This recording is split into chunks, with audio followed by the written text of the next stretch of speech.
Bismillahirrahmanirrahim. Assalamualaikum warahmatullahi wabarakatuh. Nah, kembali lagi bersama saya Siti Rohmatila Zulfa dengan nomor induk mahasiswa 20002172. Nah, di sini saya akan membuat video mengenai materi apa ya? Jika pada minggu yang sebelum-sebelumnya saya membuat video mengenai konsep dasar kepemimpinan, nah pada video kali ini saya akan membuat video dengan materi faktor-faktor yang mempengaruhi kepemimpinan. Nah, yang dimana faktor-faktor ini akan kita bahas pada video singkat kali ini. Oke, langsung saja ya teman-teman. Nah, berdasarkan video yang sudah saya simak atau berdasarkan materi yang sudah saya pelajari dari apa yang sudah disampaikan oleh dosen saya yakni Dr. Hanif. Nah, yang namanya seseorang itu ketika dia memimpin itu pasti tidak lepas dari yang namanya faktor. Kenapa seperti itu? Karena ketika kita akan memimpin pasti akan ada saja faktor-faktor yang mendukungnya, baik itu dari dalam maupun dari luar. Nah, dari semua faktor-faktor tersebut, insya Allah akan kita jelaskan pada video kali ini. Nah, melihat atau berbicara tentang kepemimpinan, yang saya tangkap dari dosen saya, dari Fahanif, nah, gaya kepemimpinan seseorang itu, menurut Hasley, itu pada dasarnya merupakan perwujudan dari 3 hal atau 3 unsur atau 3 komponen, yang dimana 3 komponen tersebut akan mempengaruhi gaya kepemimpinan tersebut. Nah, untuk komponen yang pertama itu adalah pemimpin itu sendiri, yang dimana ketika tidak ada pemimpin itu sendiri, itu mungkin akan tidak ada ya seorang pemimpinan, karena tidak ada orangnya, tidak ada yang memimpinnya, tidak ada seseorang. Nah, untuk yang kedua itu ada bawahan atau orang yang dia pimpin, karena tidak mungkin ketika ada seorang pemimpin tapi dia tidak mempunyai bawahan atau dia tidak mempunyai siapa yang akan dia pimpinnya, seperti itu. Nah, untuk yang ketiga itu ada persoalan situasi di mana proses kepemimpinan itu dilaksanakan. Nah, ini ketiga unsur ini semua itu saling berkaitan, yang dimana dari pemimpin itu sendiri, bawahan, terus bagaimana dia memimpin dalam situasinya itu seperti apa.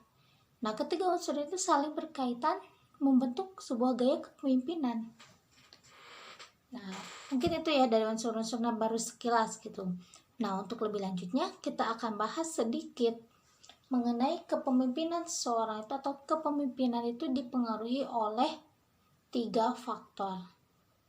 Yang pertama itu ada faktor kemampuan personal, yang dimana perlu kita ketahui dari faktor kemampuan personal ini adalah merupakan faktor yang sudah bawaan dari lahir.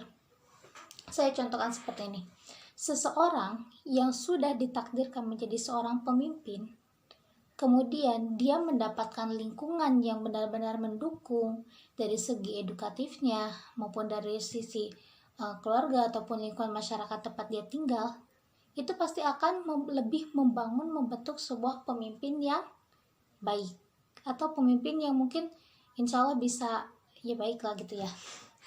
Nah, tetapi berbeda hal ketika seorang tersebut sudah memang bawaannya menjadi seorang pemimpin, tapi dari sisi edukatif maupun dari sisi lingkungan masyarakatnya, lingkungan tempat dia tinggalnya itu kurang mendukung atau tidak maksimal, nah itu tidak akan membentuk seorang pemimpin yang baik.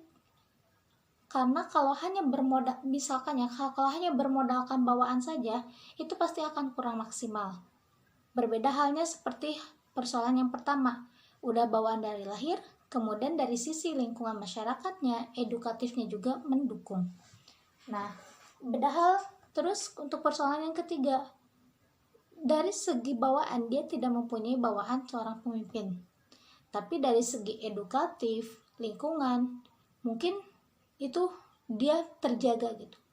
Dia bisa berada di lingkungan yang bisa mendukungnya untuk menjadi seorang pemimpin, tapi tidak ada bawaan dari lahirnya bahwa dia itu akan menjadi seorang pemimpin. Itu juga sama, akan kurang mendukung. Jadi seorang faktor kemampuan personal itu yang dimana dia itu sudah mempunyai bawaan dari lahir, dan juga dari segi edukatif dan lingkungannya itu mendukung. Itu faktor yang pertama. Itu faktor yang pertama. Kita lanjut ya yang kedua. Yang kedua itu ada faktor jabatan. Perlu kita ketahui, ini berdasarkan unsur yang tadi juga yang menyambung yang bawahan. Nah, faktor kedua itu adalah jabatan, faktor jabatan. Yang dimana ketika ada dua orang mempunyai sebuah posisi yang berbeda, itu pasti akan memberikan pengaruh yang berbeda juga.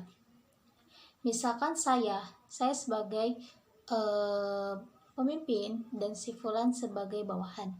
Nah, pasti antara saya dan si Fulan itu mempunyai pengaruh yang berbeda di mata orang lain.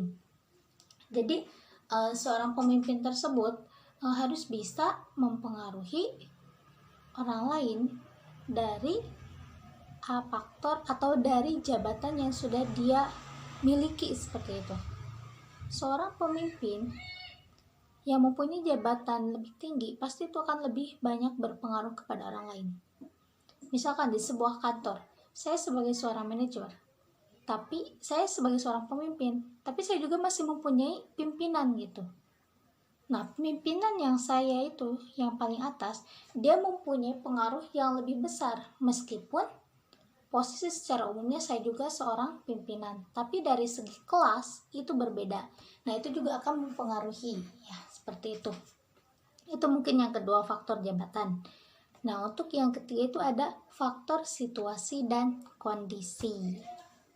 Nah, untuk yang ketiga ini, yakni faktor situasi dan kondisi, yang dimana setiap seorang pemimpin itu pasti akan menyesuaikan dengan faktor atau kondisi di suatu organisasi atau di suatu perusahaan yang dia pimpinnya. Misalkan seperti ini, pada sebuah perusahaan, jika yang menjadi permasalahannya itu kurang kemajuan, nah, berarti itu dibutuhkan pemimpin yang bisa transformasi gitu. Yang dimana pemimpin tersebut tuh bisa membuat cara atau membuat solusi baru atau membuat inovasi baru untuk perusahaan tersebut bisa maju kembali. Kemudian jika pada posisinya dia memimpin di sebuah organisasi yang permasalahannya itu kurang dalam segi agamanya, maka yang dibutuhkan yaitu adalah seorang pemimpin yang mempunyai jiwa spiritual yang tinggi. Jadi dia bisa lebih mempengaruhi banyak anggotanya dalam hal spiritualnya, dan itu bisa membantu organisasi atau perusahaan yang dipimpinnya itu.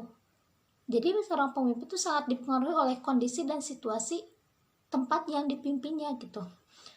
Tempat dia perusahaan tersebut atau kepemimpinan tersebut dilaksanakan di perusahaan atau di organisasi yang mempunyai situasi dan kondisi seperti apa.